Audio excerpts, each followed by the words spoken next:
Hi, welcome to this video on how to install WordPress on Hostinger. So this is the Hostinger dashboard. From here we have to click on the website button to install WordPress. We have to install WordPress, which means we need to create a new website. That's why I am clicking the add website button. Here you can see a few things, but ignore all of this, just click on WordPress.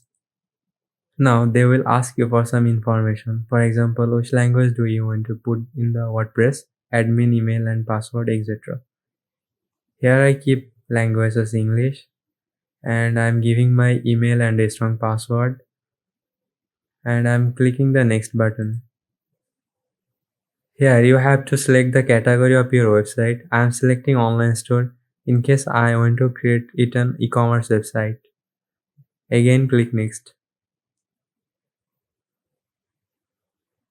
Here they are asking me to use some pre-built themes, but I want to make my website from scratch, so I'm clicking create blank site. Here you have to give your website domain name. I am giving mine, which I already have purchased.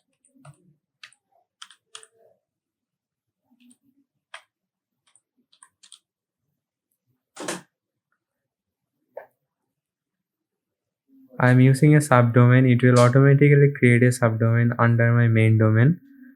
I am creating my website on subdomain because I already hosted a website on my main domain. So click next again. WordPress is now installing. It will take a few minutes to complete the full installation process, and you will be redirected to your website dashboard after complete this installation. As you can see, we successfully installed WordPress on Hostinger. You can visit your website by clicking on this link, and you can also access your WordPress dashboard by clicking this admin panel button. It will redirect you to WordPress dashboard. So that's how to install WordPress on Hostinger. Thanks for watching, and if you find this video helpful, please give us a thumbs up and subscribe to our channel.